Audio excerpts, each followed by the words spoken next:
Voilà, on va ensemble ouvrir la Bible si vous le voulez bien.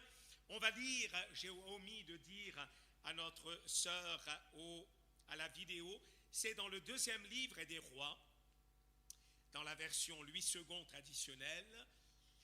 Voilà le deuxième livre des rois, le chapitre 1er. Le deuxième livre des rois au chapitre 1er. Je vais le relire dans son intégralité, ce chapitre. C'est un peu long, mais c'est important, nécessaire, pour pouvoir replacer notre récit dans son contexte biblique.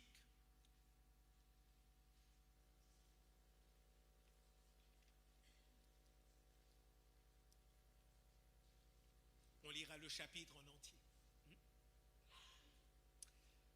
Voilà, il est dit ceci: Moab se révolta contre Israël après la mort d'Akab. Or, Akazia tomba par le treillis de sa chambre haute à Samarie, et il en fut malade. Il fit partir des messagers et leur dit: Allez consulter Baal-Zébud, dieu d'Écron, pour savoir si je guérirai de cette maladie. Mais l'ange de l'Éternel dit à Élie le Tishbite: Lève-toi, monte à la rencontre des messagers du roi de Samarie, et dis-leur: Est-ce parce qu'il n'y a point de Dieu en Israël que vous allez consulter Baal-Zébud, dieu d'Écron? C'est pourquoi ainsi parle l'Éternel: Tu ne descendras pas du lit sur lequel tu es monté, car tu mourras. Et Élie s'en alla. Les messagers retournèrent auprès d'Akazia et il leur dit: Pourquoi revenez-vous? Ils leur répondirent: Un homme est monté à notre rencontre et nous a dit: Allez, retournez vers le roi qui vous a envoyé et dites-lui: Ainsi parle l'Éternel. Est-ce parce qu'il n'y a point de Dieu en Israël que tu envoies consulter Baal-Zébud, dieu d'Écron? C'est pourquoi tu ne descendras pas du lit sur lequel tu es monté, car tu mourras. Akazia leur dit: Quel air avait cet homme qui est monté à votre rencontre et qui vous a dit ces paroles? Ils lui répondirent: C'était un homme vêtu de poils, ayant une ceinture de cuir autour des reins. Et Akazia dit: C'est Élie le Tishbite. Il envoya vers lui un chef de 50 avec ses 50 hommes. Ce chef monta auprès d'Élie qui était assis sur le sommet de la montagne et lui dit: Homme de Dieu, le roi a dit: Descends. Élie répondit au chef de 50: Si je suis un homme de Dieu, que le feu descende du ciel et te consume, toi et les 50 hommes qui sont avec toi. Et le feu descendit du ciel et le consuma, lui et ses 50 hommes. Akazia envoya de nouveau vers lui un autre chef de 50 avec ses 50 hommes. Ce chef prit la parole et dit à Élie: Homme de Dieu, ainsi a dit le roi, hâte-toi de descendre. Élie leur répondit: Si je suis un homme de Dieu, que le feu descende du ciel et te consume, toi et tes 50 hommes.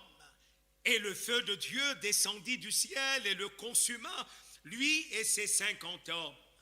Akazia envoya de nouveau un troisième chef de 50 avec ses 50 hommes.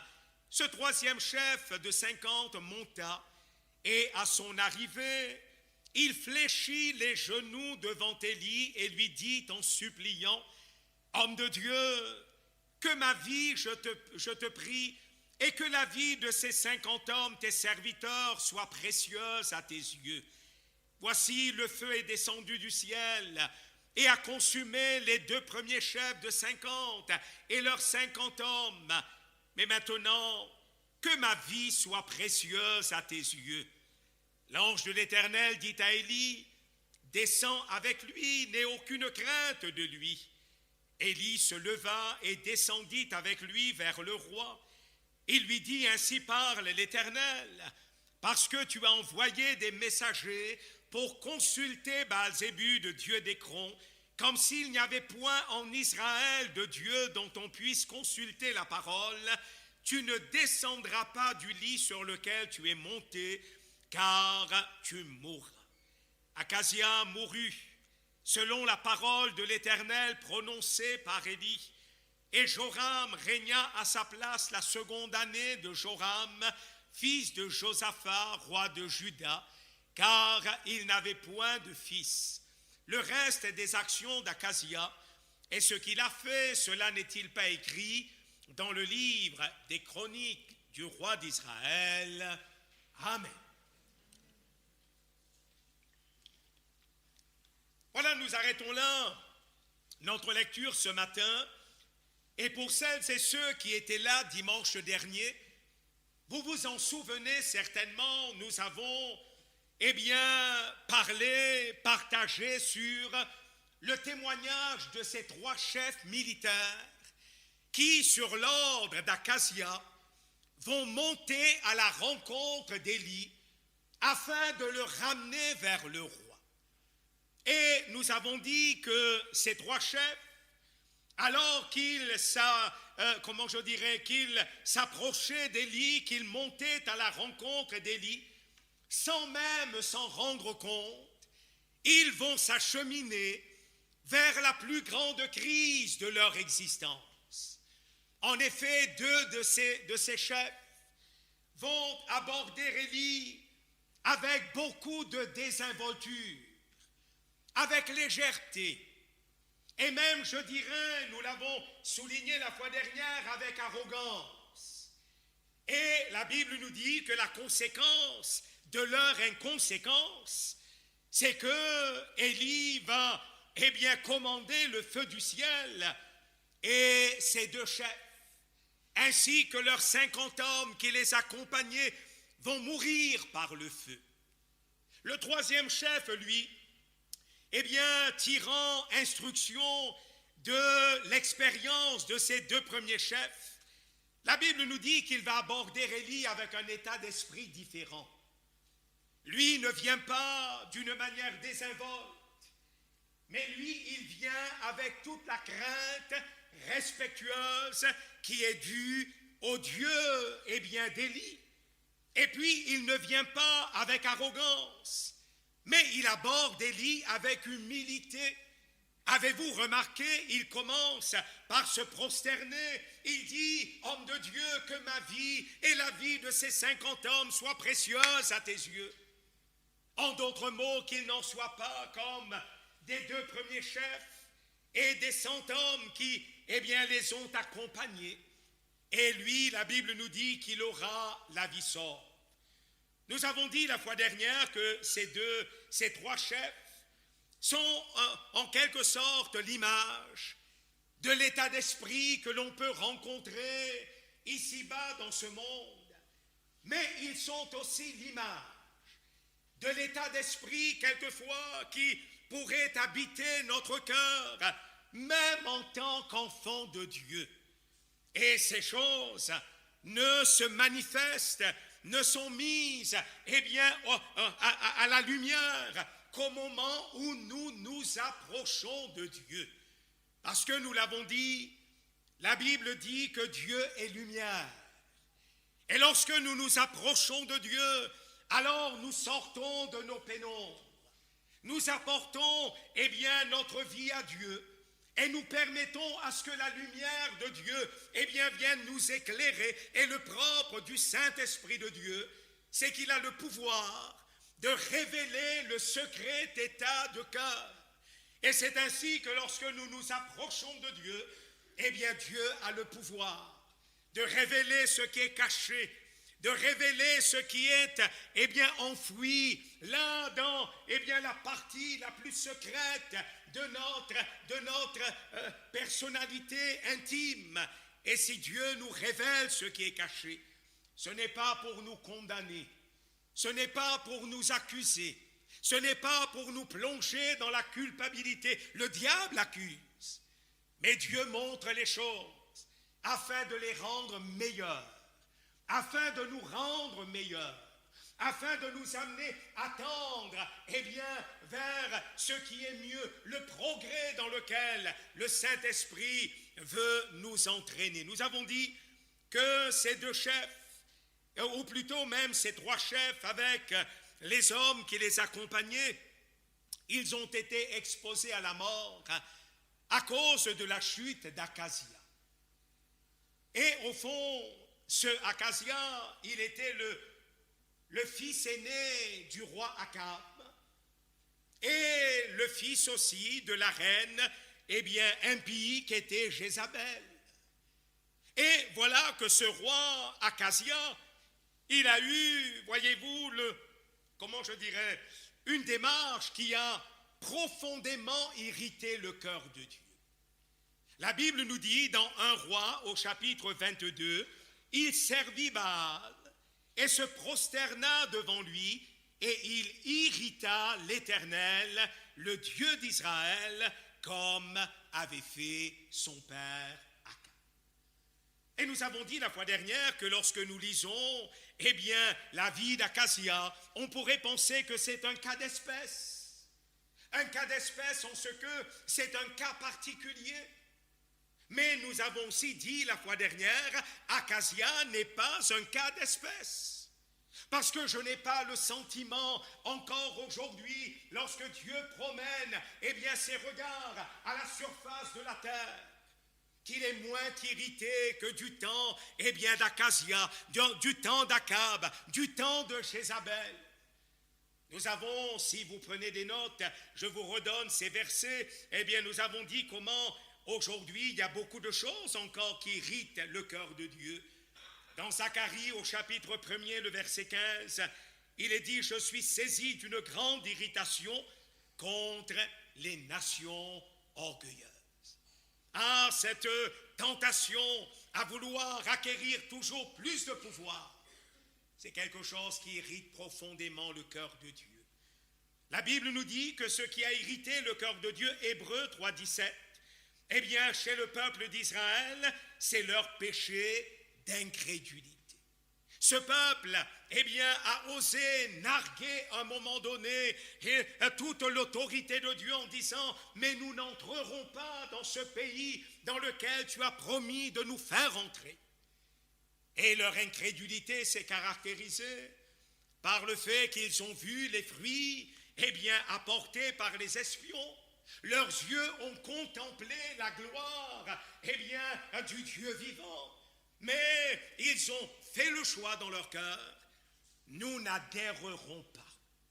Et je disais la fois dernière, je le redis encore une fois, c'est une chose que de dire je ne crois pas en Dieu, je n'ai pas la foi, parce que ma foi, je n'ai pas reçu, eh bien, une éducation chrétienne, je n'ai jamais lu la Bible, je n'ai jamais fréquenté des réunions comme celle-ci, alors je ne crois pas en Dieu parce que ce n'est pas dans ma culture. Et puis c'est une autre chose que de toucher du doigt la réalité de la présence de Dieu, de toucher du doigt la réalité de la véracité de la parole de Dieu, et puis dans son cœur se positionner en disant « mais moi je n'y croirai pas ». La Bible nous dit que l'incrédulité c'est un péché. C'est un péché parce que l'incrédulité nous empêche de nous approprier les grâces de Dieu, les promesses de Dieu, la bénédiction de Dieu. Et puis nous avons dit qu'une troisième chose qui quelquefois irrite le cœur de Dieu, eh bien ce sont nos paroles vaines, nos paroles insensées. Et nous avons dit, ces choses, voyez-vous, ne sont pas là à l'extérieur de notre vie. Ce ne sont pas des choses qui influencent notre vie de l'extérieur et qui par conséquent pourraient, eh bien, nous souiller et nous amener à pécher et à irriter le cœur de Dieu. Non, ce sont des choses qui sont en nous. Le péché, voyez-vous, il n'est pas à l'extérieur.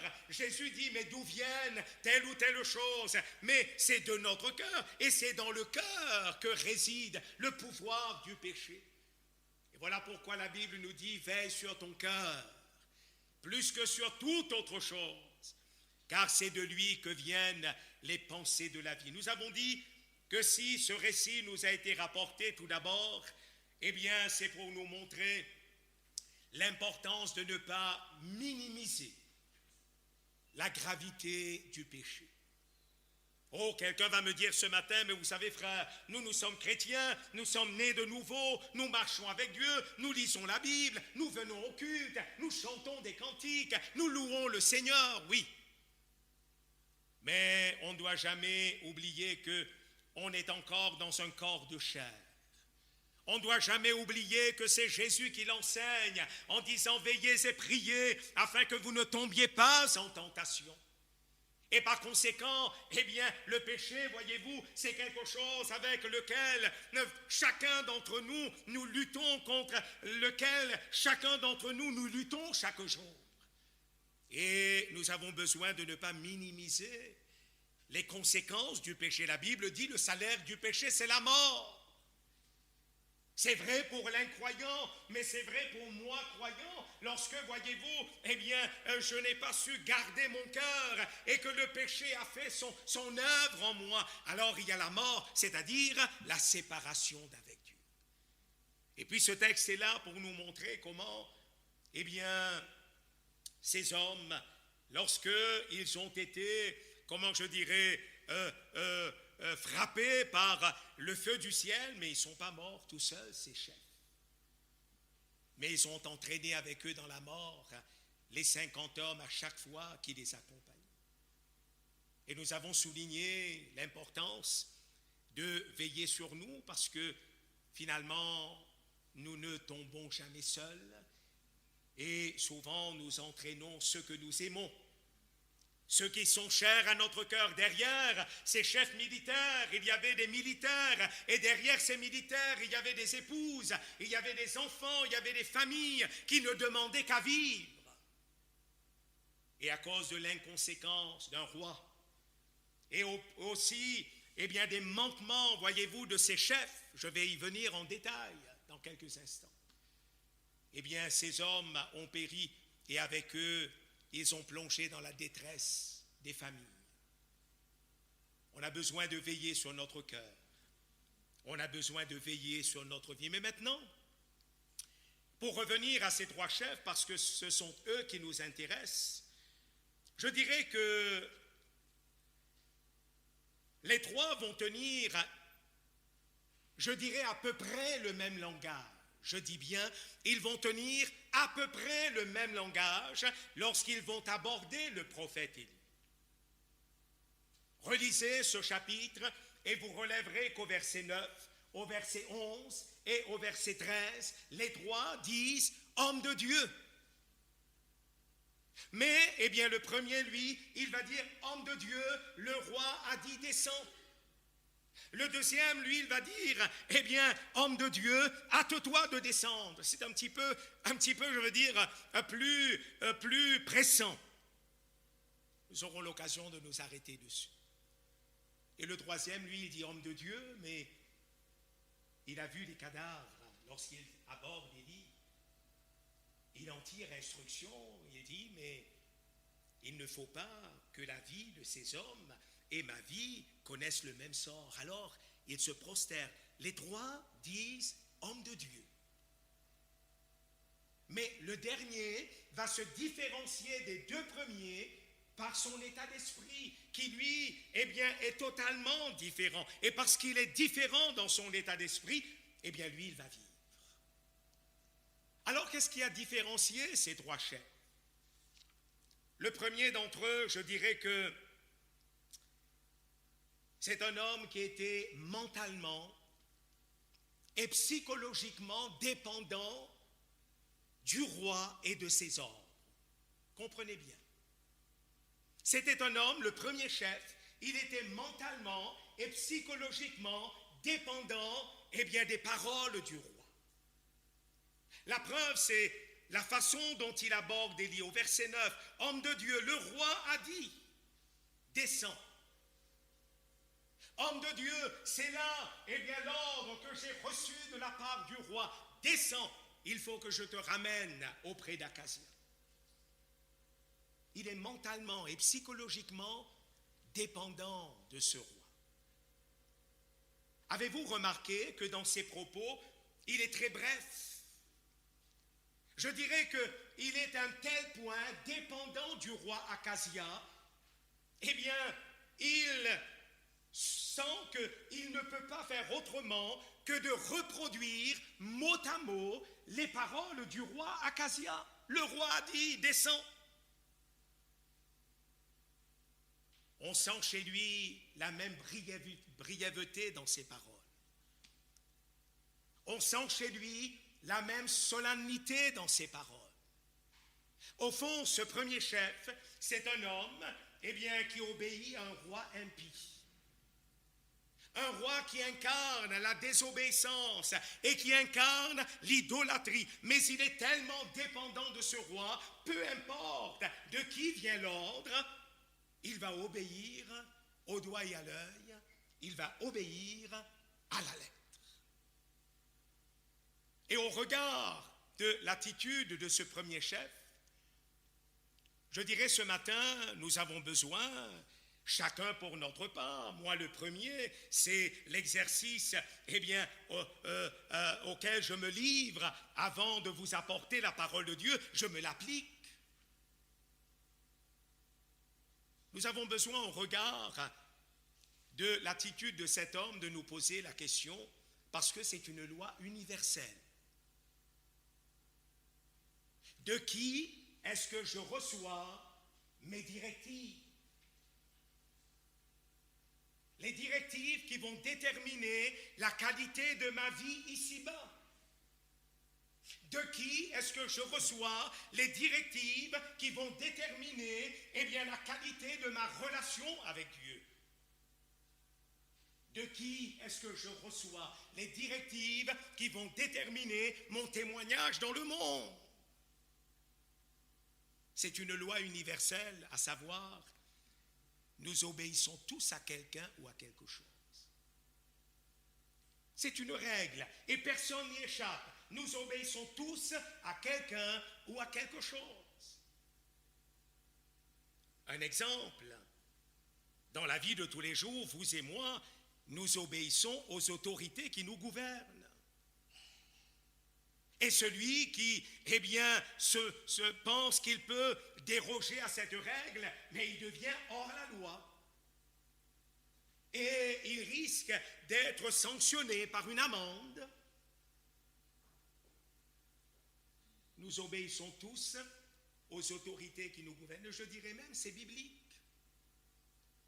L'apôtre Paul, écrivant à Tite, au chapitre 3, le verset 1er, il dit « Rappelle-leur d'être soumis aux magistrats et aux autorités, d'obéir et d'être prêts à toute bonne œuvre. » L'apôtre Pierre dit dans sa première lettre, au chapitre 2 et le verset 13, 1 Pierre 2,13, « Soyez soumis à cause du Seigneur à toute autorité établie parmi les hommes, soit au roi, soit au souverain, soit au gouverneur comme envoyé par lui pour punir les malfaiteurs et pour approuver les gens de bien. » Donc c'est une règle biblique.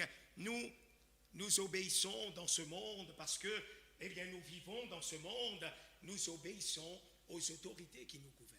Mais sur un plan moral et sur un plan spirituel, parce que nous sommes des chrétiens qui sont nés de nouveau, qui ont été régénérés par la parole vivante et permanente de Dieu, nous avons été éclairés par le Saint-Esprit. Bien-aimés, nous, par-delà les autorités, nous obéissons soit à Dieu ou alors au prince de ce monde. C'est l'apôtre Paul qui écrit dans sa lettre aux Romains au chapitre 6 et le verset 16, il dit « Ne savez-vous pas ?» Et j'ai été interpellé par cette phrase. Cette phrase sous forme interrogative. J'ai été frappé, j'ai été interpellé. Ne savez-vous pas? Il écrit à une église, il écrit à des chrétiens, mais semble-t-il, ces croyants, n'étaient pas au fait de cette réalité, à savoir que nous obéissons tous à quelqu'un ou à quelque chose. Alors Paul leur dit, mais ne savez-vous pas? Qu'en vous livrant, à quelqu'un comme esclave pour lui obéir, vous êtes esclave de celui à qui vous obéissez. Soit du péché qui conduit à la mort, soit de l'obéissance qui conduit à la justice, on pourrait même ajouter qui conduit à la vie. Et c'est ainsi, nous obéissons tous à quelqu'un ou à quelque chose, et je dirais même, puisque ça aussi c'est biblique, même ceux qui commandent. Un homme dans le Nouveau Testament, Matthieu 8, ou alors dans Luc au chapitre 7, c'est dans Centenier, il aborde Jésus, son serviteur est malade, et il dit, Seigneur, mon serviteur est malade, il est à la mort, viens, je t'en prie, impose-lui les mains afin qu'il vive. Et alors que Jésus lui dit, mais j'irai et je le guérirai, cet homme dit, non, Seigneur. Car je ne suis pas digne que tu entres sous mon toit. Je suis, qu'un Romain, qu'un païen. Seigneur, je ne suis pas, de la nation d'Israël. Je ne suis pas digne. Mais écoutez bien ce qu'il dit. Il dit, mais Seigneur, dis un mot. Parce que ta parole véhicule ton autorité. Ce que tu représentes ici-bas, ce que tu es, cette autorité, ta parole la véhicule. Alors dis un mot, Seigneur. Car, dira-t-il, moi qui suis soumis à des supérieurs, j'ai des soldats sous mes ordres, je dis à l'un va, il va, un autre vient, il vient, un autre fait cela, il le fait, mais à combien plus forte raison, toi qui es le Créateur. Ta parole a toute autorité. Seigneur, dis un mot et mon serviteur sera guéri. Moi qui donne des ordres, je suis soumis à des supérieurs. Je donne des ordres, on m'obéit, mais, je reçois aussi mes ordres. Nous obéissons tous à quelqu'un. Alors, ce mot, ce verbe obéir, qu'est-ce que cela veut dire? J'ai pris un dictionnaire, j'ai regardé. Le mot obéir, le verbe obéir veut dire se soumettre. Le verbe obéir veut dire se conformer. Le verbe obéir veut dire se plier à la volonté d'un tiers. Le verbe obéir veut dire donner accès à un tiers. Alors qu'est-ce que cela implique sur le plan spirituel? Sur le plan spirituel, cela implique cette réalité,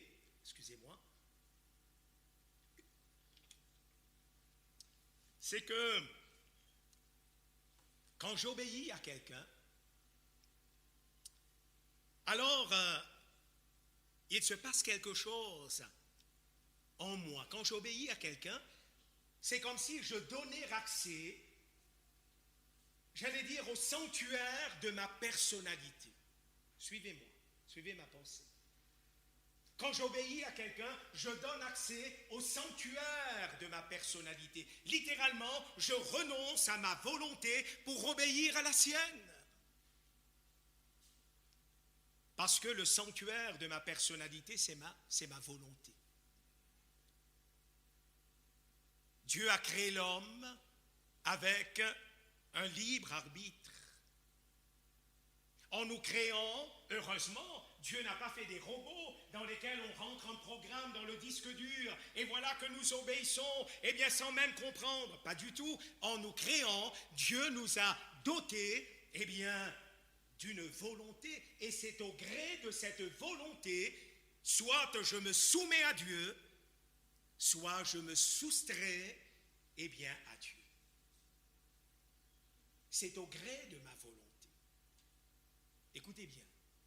Quand un homme, une femme, un jeune homme, une jeune fille dit « je veux », alors il affirme sa volonté à un tel point qu'il montre « je suis maître de ce sanctuaire qu'est ma personnalité ». Quand quelqu'un dit « je veux », c'est comme s'il fermait la porte de son cœur de l'intérieur avec un loquet, voyez-vous, qui ne peut s'ouvrir que de l'intérieur. Et même Dieu n'y peut rien. Même Dieu n'y peut rien. Parce que Dieu n'est pas comme le malin. Le malin, lui, il ne tient pas compte de notre volonté. Le malin nous impose. Le malin, viole la conscience. Le malin, voyez-vous, il oblige. Mais Dieu, lui, il respecte la volonté de chacun. À tel point, la Bible nous dit, il vient comme un gentilhomme. Apocalypse 3, 20. Il se met à la porte. Voici, je me tiens à la porte et je frappe. Si quelqu'un entend et qu'il m'ouvre, cela veut dire si quelqu'un fait le choix d'ouvrir, si quelqu'un a la volonté d'ouvrir, alors j'entrerai chez lui, je souperai avec lui et lui soupera avec moi. Je ne forcerai jamais cette porte. Je me tiens à la porte. Je ne forcerai jamais la volonté de qui que ce soit. Je me tiens à la porte. C'est ainsi, je le répète, quand quelqu'un dit « je veux », c'est comme si il affirmait sa volonté. Personne n'y a accès dans ce sanctuaire. C'est lui qui en détient, voyez-vous, la clé. Et Jésus, lorsqu'il vient, lui, ici-bas, il n'est pas comme le commun des mortels. Jésus ne vient pas en affirmant sa volonté. Voilà ce que je veux. En venant fouler la terre des hommes pour nous arracher de notre vaine manière de vivre, pour nous sauver de nos péchés, nous délivrer de nos infirmités, Jésus, n'affirme pas ses prérogatives. Non, mais Jésus, lui, il dit « Car je suis descendu », Jean au chapitre 6, le verset 38, « je suis descendu non pour faire ma volonté, mais pour faire la volonté de celui qui m'a envoyé. » Et c'est ainsi, en venant dans le monde, Jésus a manifesté une soumission exemplaire. Il a été l'instrument parfait, accomplissant les volontés de Dieu. La preuve en est dans le jardin de Gethsémani. Vous savez, il y a deux jardins très importants dans la Bible. Il y a le jardin d'Éden, où l'homme dit, voilà ce que je veux, voilà mon choix, voilà ce que je choisis de faire. Je désobéis à Dieu, j'écoute la voix du malin. Et puis il y a un autre jardin, c'est le jardin de Gethsémani. Le second Adam, a soumis sa volonté à celle du malin, du tentateur. Dans le jardin de Gethsémani, le second Adam, Jésus, le Fils de Dieu, lui, à deux fois, écoutez bien frères et sœurs, à deux reprises, il fait la même prière. Ça m'a interpellé cela, ça m'a parlé cela. À deux reprises, il fait la même prière. Et il dit, Père, s'il était possible que tu éloignes de moi cette coupe, non pas toutefois ce que je veux, mais ce que tu veux. Et vous savez ce que je me suis fait comme réflexion? Parce que quand je prépare ma prédication, je me parle à moi-même. Je me suis fait la réflexion, je me suis dit, mais Jésus répète la même prière. Ce n'est pas parce qu'il était à court de mots. Vous savez, des fois, on est à court de mots, on redit les mêmes choses. Et Jésus dit, ne soyez pas comme les païens qui pensent qu'à force de réciter les mêmes choses, ils vont obtenir gain de cause auprès de Dieu. Quelquefois, nous manquons peut-être de paroles et nous répétons les mêmes choses. D'ailleurs, Paul écrivant aux Romains, il dit, quelquefois, il nous arrive de ne pas savoir ce qu'il faut demander dans nos prières. Et Jésus n'était pas dans ce cas-là. S'il répète, c'est parce qu'il voulait montrer, avant même de venir fouler la terre des hommes, Jésus avait déjà pris une décision. Et cette décision que Jésus avait prise, c'était d'aller jusqu'au bout, jusqu'à la croix. Il a compris que le chemin, voyez-vous, de la soumission de sa volonté à la volonté de Dieu, c'était un chemin de souffrance, c'était un chemin d'abaissement, c'était un chemin de renoncement, c'était un chemin où il va dire, non pas ce que je veux, mais Seigneur, ce que tu veux. Et Jésus va jusqu'au bout. Il devient malédiction pour que nous devenions bénédiction. Il accepte d'être séparé de son Père afin que nous soyons réconciliés avec le Père. Alors, je dirais ce matin que Jésus nous montre par cela que la vie chrétienne, elle ne sera jamais une affaire d'émotion. La vie chrétienne ne sera jamais une affaire d'émotion. Ce n'est pas sur un coup de cœur que lorsque dans mon adolescence j'ai donné ma vie à Dieu, ce n'est pas sur un coup de cœur que je dis Seigneur, prends ma vie, je te la donne. Non, eh bien la conversion, c'est toujours le fait d'une réflexion qui entame, eh bien, un désir, qui, eh bien, provoque une volonté. C'est une réflexion qui vient de l'écoute de la Bible. Dans mon adolescence, il y a eu un jour une rencontre avec Dieu. J'étais là à l'église avec mes parents, et puis c'était le rendez-vous de Dieu pour moi ce jour-là, ce soir-là. C'était un soir. Rentré du lycée ou du collège, je ne sais plus.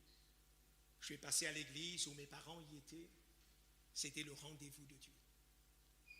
Et après avoir écouté la prédication, je suis rentré dans une réflexion, parce que la prédication doit nous amener à une réflexion spirituelle. Et cette réflexion spirituelle m'a convaincu, il ne faut plus que tu continues à faire ce que tu veux, mais désormais, il faut que ce soit sa volonté qui prime. Et j'ai décidé de donner mon cœur à Dieu. Ça a été un don volontaire. Ce n'est pas sur un coup de cœur, mais c'est le fruit d'une réflexion qui engage ma volonté. Alors je dis ceci ce matin, je vais conclure. Je dis, vous savez, on dit souvent qu'un homme, une femme, un garçon, une fille qui est atteint dans sa volonté, c'est quelqu'un qui est vaincu. Souvent, c'est ce que l'on dit. On dit quelqu'un qui est atteint dans sa volonté, c'est quelqu'un qui est vaincu. Et quelque part, c'est vrai. Parce que quand dans notre volonté, on capitule, eh bien, quelque part, on a accepté, voyez-vous, de se plier à la volonté d'un autre. Quelque part, c'est vrai. Quelqu'un qui est atteint dans sa volonté, il est vaincu. Mais sur un plan spirituel, c'est différent. Sur un plan spirituel, quand quelqu'un est atteint dans sa volonté, la parole de Dieu vient, eh bien, littéralement le briser dans sa volonté. La parole de Dieu vient triompher de ses raisonnements. Quand sur un plan spirituel, je suis atteint dans ma volonté, je ne suis pas vaincu, mais je suis vainqueur. Alléluia. Je suis vainqueur. Voyez-vous, il y a un homme dans la Bible, son nom c'est Jacob, Jacob qui veut dire le menteur, le tricheur. Jacob a passé toute sa vie à, eh bien, lutter contre la volonté de Dieu. Dieu voulait le bénir et lui, il voulait faire sa volonté et non pas la volonté de Dieu. Et toute sa vie, lorsqu'il croit qu'il a réussi, mais en fait c'est une défaite. Il ment à son père, il trompe son frère, il acquiert le droit d'aînesse, mais d'une manière qui n'est pas honnête. Il croit qu'il est vainqueur, mais en fait il est vaincu. Il est obligé de fuir pour sauver sa vie. Il va chez son oncle Laban, et puis par ses subterfuges, eh bien, il a l'impression de réussir, mais en fait, il est vaincu. Et puis, un soir, il apprend que son frère est en train de venir à sa rencontre, peut-être que ses jours sont comptés. Il prend sa famille, il est en train de fuir, et là il y a un rendez-vous divin de l'autre côté du torrent de Jabbok. Genèse 32. Jacob se retrouve seul avec Dieu. Et il nous est dit, eh bien, un homme va lutter avec lui pour la énième fois, comme si pour lui dire, mais cède-moi ta volonté, laisse-moi, eh bien, t'entraîner à accomplir la volonté de Dieu. Et là, il va y avoir quelque chose. À un moment donné, Jacob est brisé à l'emboîture de la hanche. Il sort de cette expérience, il est boiteux. Mais jamais, comme à ce moment-là, il n'a marché aussi droit. Ceux qui l'ont vu revenir de son expérience de l'autre côté du torrent de Jabbok, ils ont dû dire, Jacob a été vaincu. Mais non, Jacob a été vainqueur. Tu ne t'appelleras plus Jacob, le menteur, l'usurpateur. Tu t'appelleras Israël, parce que tu as lutté avec Dieu. Tu as lutté avec des hommes et tu as été vainqueur. Paul, Saul de Tarse, eh bien, il n'a fait que sa volonté jusqu'au jour où il rencontre Jésus. Il est terrassé, il mord la poussière. Et là, il ne dit plus, eh bien, voilà ce que je veux. Il dit, Seigneur, que veux-tu que je fasse?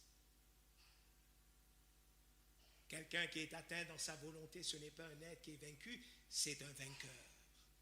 Alors, le mot de la fin, puisque nous obéissons tous à quelqu'un ou à quelque chose, puisque nous recevons tous nos directives de quelqu'un, ou de quelque chose qui nous influence, ce matin, bien-aimés, nous voulons non pas que notre volonté s'affirme, nous ne voulons pas que ce sanctuaire qu'est mon cœur soit un lieu où j'affirme mes prérogatives, mais ce matin, parce que je suis dans la présence de Dieu, je veux lui dire, Seigneur, non pas ce que je veux, non plus ce que je veux, mais Seigneur, ce que tu veux. Alléluia.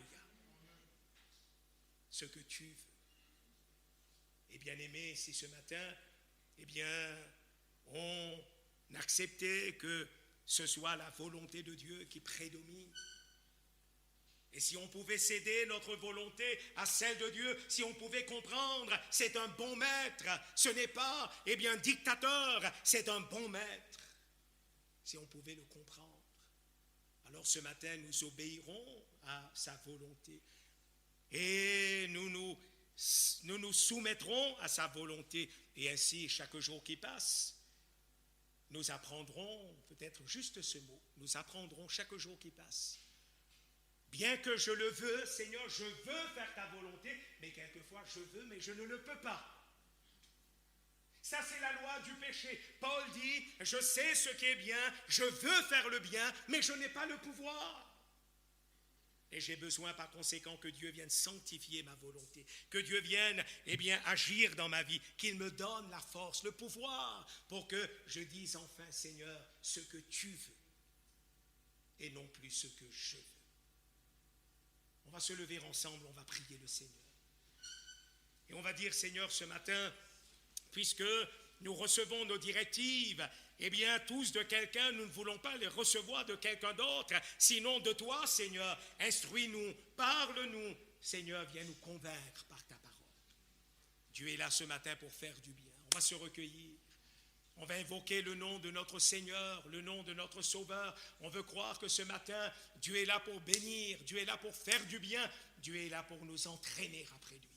On se recueille et on termine par la prière. Seigneur, merci pour ta parole. Merci parce qu'au travers d'elle, tu nous enseignes. Merci parce qu'au travers de ces choses qui, semble-t-il, sont élémentaires, Seigneur, mais qui sont tellement, tellement vraies, tellement fortes, tu nous montres, Seigneur, combien, si notre volonté n'est pas sanctifiée par ta grâce, alors nous aurons beau vouloir, mais Seigneur, nous serons encore incapables. Seigneur, viens ce matin. Que ce ne soit plus ce que nous voulons, mais que ce soit ce que tu veux. Et pour que nous puissions accomplir ce que tu veux, Seigneur, viens nous aider dans nos faiblesses. Seigneur, viens nous aider dans nos faiblesses. Et viens nous accorder ta grâce, ta miséricorde, tes bontés et ton soutien de chaque jour. Bénis chacun d'entre nous. Daigne nous raccompagner dans nos demeures et que ta parole demeure dans notre cœur. Prépare toute cette semaine les réunions qui vont avoir lieu et que ta grâce repose encore sur nous. Seigneur, au nom précieux de Jésus. Amen, amen, amen, amen. Que le Seigneur vous bénisse. Bon appétit, bonne rentrée et puis à mardi ou alors à vendredi. N'oubliez pas de vous inscrire donc pour